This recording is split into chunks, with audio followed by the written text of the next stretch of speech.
जय श्री राधे। पूज्य श्री सद्गुरुदेव भगवान के चरणों में प्रणाम।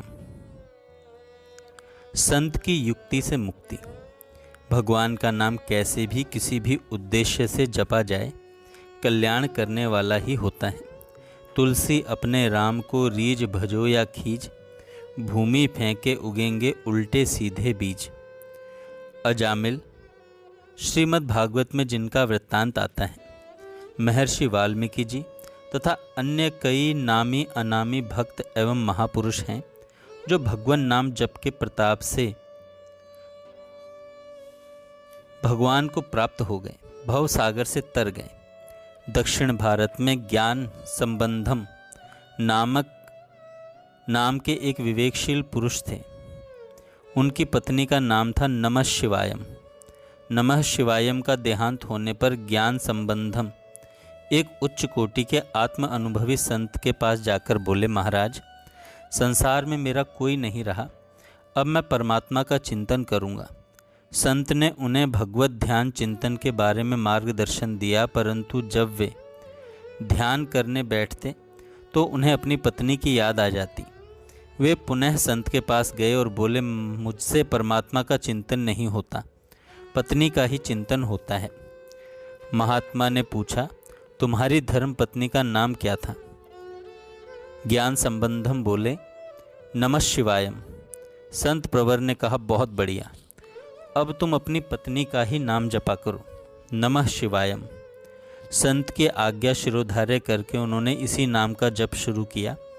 नमः शिवायम भगवान शिव का मंत्र होने से ज्ञान संबंधम की मति पवित्र व सूक्ष्म होती गई और धीरे धीरे वे आत्मस्वरूप के तात्विक ज्ञान तत्व चिंतन के अधिकारी हो गए।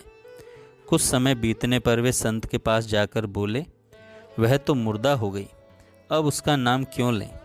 संत ने कहा, शरीर मुर्दा हुआ है, उसमें जो प्राण थे, मन था, वह तो मुर्दा हुआ नहीं। ज्ञान संबंधम वापस गए और ध्यान में बैठ गए।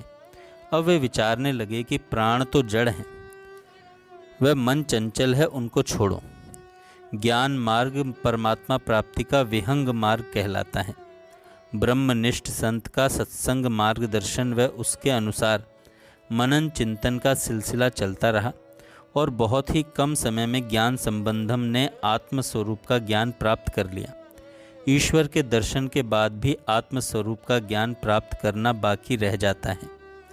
हनुमान जी को भगवान श्री रामचंद्र जी के दर्शन के बाद भी जो पाना बाकी था, अर्जुन को भगवान श्री कृष्ण के दर्शन के बाद भी जो पाना बाकी था, नामदेव को विट्ठल जी के दर्शन के बाद भी जो पाना बाकी था, वह सर्वोपरि ज्ञान उन्होंने पाया। ब्रह्म ज्ञान सर्वोपरि है। श्री कृष्ण ने उद्धव को एकांत में जाकर ब्रह्म स्थिति करने को कहा था, वह सर्वोपरि स्थिति उन्होंने प्राप्त कर ली। संतों के पास कैसी कैसी युक्तियाँ होती हैं जीवों को भव सागर से तारने की, और कितनी महिमा है भगवान नाम व भगवत चिंतन की। भले नमः शिवायम पत्नी का नाम था, किंतु भगवान नाम अपना काम करता ही है। धन्यवाद है उन अभिभावकों को जो अपने बच्चों के नामकरण के समय भगवान के नामों का ही अवलंबन लेते हैं।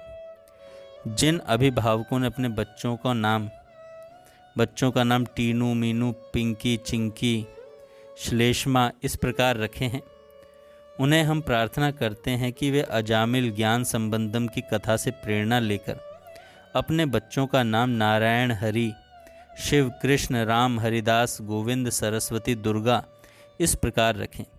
चिंता न करें कि नाम कम पड़ जाएंगे।